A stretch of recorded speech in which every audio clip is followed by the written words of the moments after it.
పరపురుషుడి మెడలో స్త్రీ హారం వేయకూడదు, ఒక్క భర్త మెడలోనే వేస్తుంది. అందుకని పుష్పములు పాదముల మీద వేసి అప్పుడు ఏం చెయ్యాలి అన్నది కూడా శాస్త్రం చెప్పింది.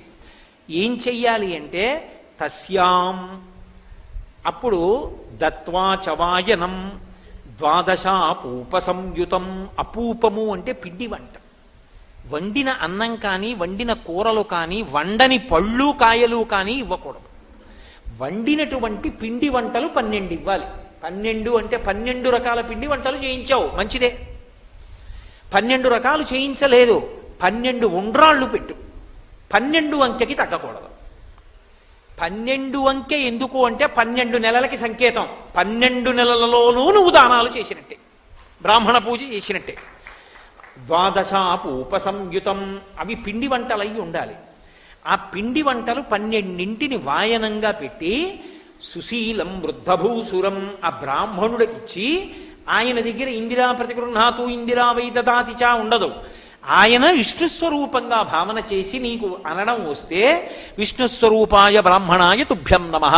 నీకు అనడం రాకపోతే వంగి 2 చేతులు ఇలా పెట్టకు, ఈ చెయ్యి మీద ఈ చెయ్యి వెయ్యాలి. ఎందుచేత అంటే ఆయన ఇలా నిలబడ్డాడు అనుకోండి, ఆయన ఇలా నిలబడినప్పుడు ఆయన కుడి పాదం ఇటు ఉంటుంది, ఆయన ఎడం పాదం ఇటు ఉంటుంది. నేను ఇలా పెట్టాను అనుకోండి, ఎడం పాదం మీద కుడి చెయ్యి, కుడి పాదం మీద ఎడం చెయ్యి పెట్టినట్టు అవుతుంది, అప్పుడు దోషం వస్తుంది. నేను కుడి చెయ్యి ఎడం చెయ్యి మీద పెట్టి పాదములను ఎప్పుడూ ముట్టుకోకూడదు.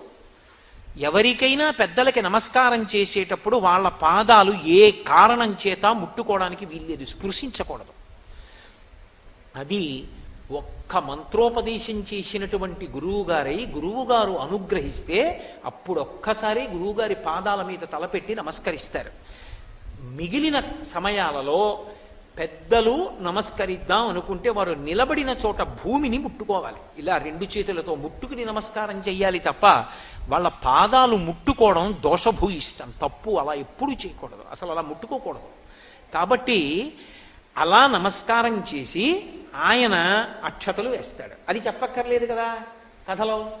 ఆయన అక్షతలు వేసి ఆశీర్వచనం చేస్తాడమ్మా, దీర్ఘసుమంగళీ భవ పుత్రపౌత్రాభివృద్ధిరస్తు అంటాడు. ఆయన అన్న మాట విష్ణువు నోటి నుండి వచ్చిన మాట, దాని చేత వ్రతము అక్కడితో పూర్తవుతుంది. నీకు సంతోషం ఉంది, బోలెడంత మంది లక్ష్మీదేవుల రూపాలలో సువాసినులు నీ ఇంట్లోకి రావాలనుంది, లోపలికి పిలుస్తారు. పిలిచి పేరంటం అంటారు. సాయంకాలం వేళ తెలుగు సంప్రదాయంలో పేరంటం పిలిచామండి అంటారు. అనేక మంది సువాసినులు వస్తారు. వచ్చిన వాళ్ళందరినీ